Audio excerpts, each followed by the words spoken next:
She's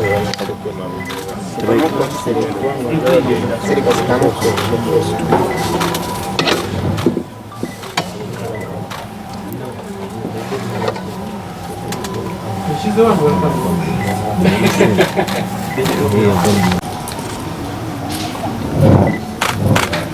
Let's focus on the people.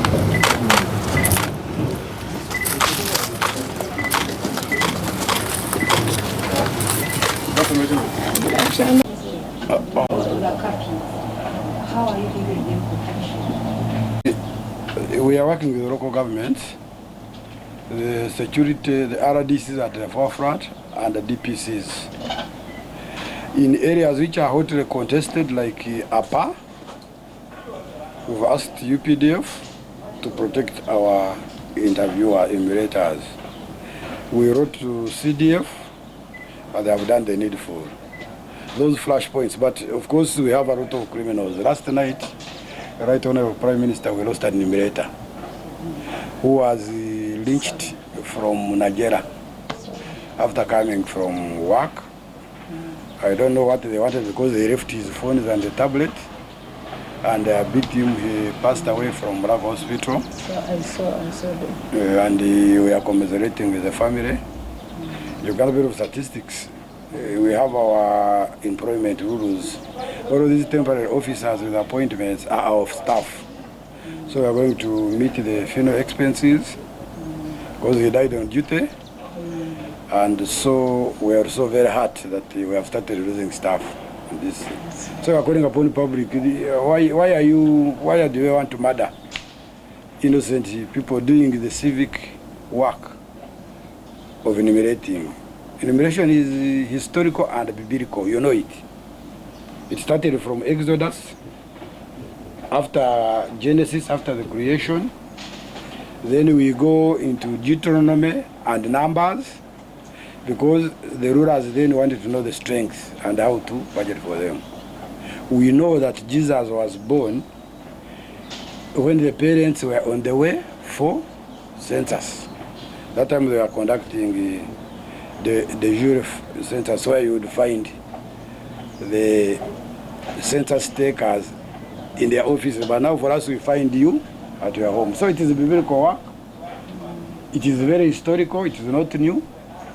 And so let's ensure that our enumerators are safe. Maybe, that's what we are going just want to condone with the family that has lost.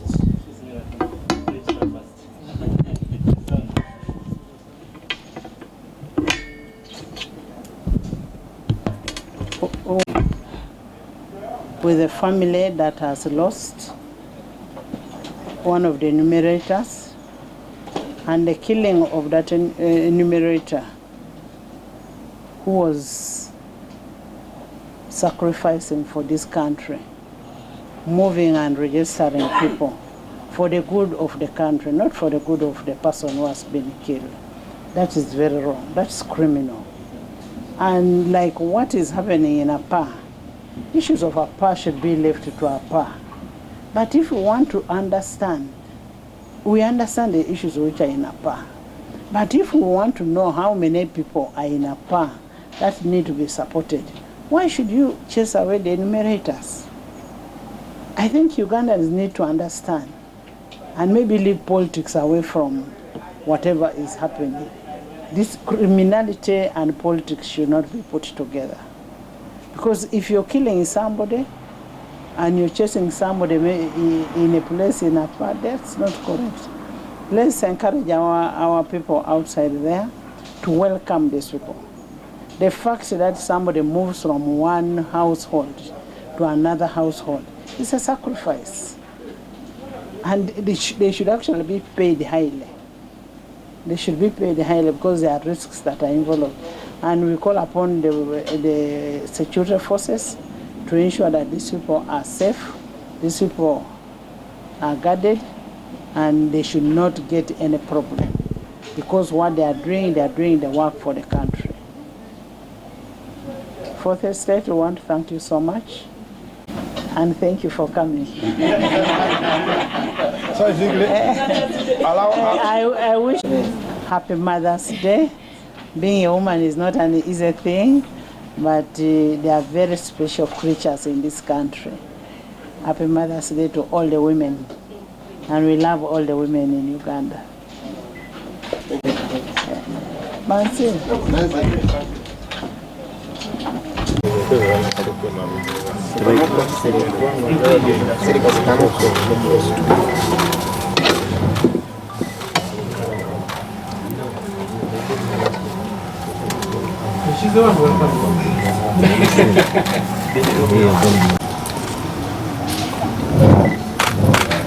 Let's not focus on the people.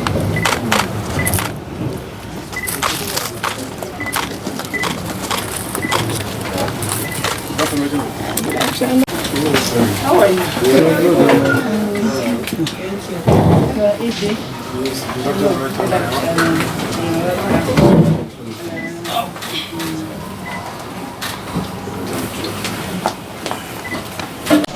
Census questionnaire, particularly the household questionnaire. The head of this household and the members of this household. This is no. Substantive is the head of department for demography and social statistics, where population censuses lie, and the enumerator for today. Yes. The status of the personalities we are interviewing. According to the UN Fundamental Principles of Official Statistics, Bureau of Statistics Act, the information you collect from individuals is confidential. And so we expect to conduct interviews outside the media. Because this is a private issue. And so unless you concede that you want your individual record to be known publicly, and the consent should have been made in writing to the executive director, which I have not received. So I think for now, the media can take pictures that we are here. Then after the interview, we can call them back and summarize the process. Okay. Yes. First of all, I want to thank you, Doctor. I want to thank you, Doctor, and the team for coming to carry out this very, very important activity. The activity of the housing and population center is a very important activity for the planning of a country. Because you're looking at the status of houses and the number of houses that we have in the country, and then the population and the demographic aspect. So it's a very important aspect for us to be able to plan, especially we in leadership, to plan for our people in the country in terms of infrastructure, in terms of medical services and all that. So I want to urge all Ugandans not to take this exercise simply. Let's have everybody registered. Let's do the registration. But I also want to urge UBOS to make sure that the exercise is done and completed. I've been waiting since the night of 10 up to today. I've been sitting at home waiting. So I was asking myself, if I've been sitting waiting, how many people are sitting waiting? So you need to make sure that your team moves faster for people to be registered, because I think the speed is not good enough. At the end of the day, you're going to close on 19th, and people will not be registered. I have just carried some small census on a number of my members of parliament, and everybody is saying we are not registered. So you need to increase on the speed, and so that we have an accurate figure. Because the figure that we are going to have in this year of current census is what will compare with the previous figure to see whether there has been growth or a decrease in population. So we need to understand that. And now that we are going into a budgeting process. This budgeting process, the number that we get from you, from UBOS, will help us in budgeting. We will be able to understand how many people are in Kampala, how many are in Wakiso, how many are in which area, for you to be able to budget properly for all those people. Once more, I want to thank you for coming home. Since you have raised concern of waiting, I would like to give a status update as of 9 p.m. yesterday. We had already covered 1,613,982 households. Of those, the completed ones were 1,354,320. There are those households that are big and they are yet to be finished. 1,613,982. I'm looking at the dashboard, live dashboard. Of that, 1,354,320 are complete. And the partially completed are 259,662. This is as of 9 p.m. yesterday, at the end of the second day of enumeration. Even amidst the challenges we had on the first day, especially in greater Kampala metropolitan area. And we have explained why we did not take off very well as expected in the Kampala, Wakiso, and Mukono. The enumerators had not been assigned their roles and responsibilities by their supervisor. The reason is that many of them did not take our instruction and recruited people outside the e-recruitment system. So the assignment of roles took longer, which we have since rectified. And now, yesterday, we moved very fast. Today, we must be moving faster than even yesterday. Which means the total population we have so far counted is 5,740,070. 5,740,070.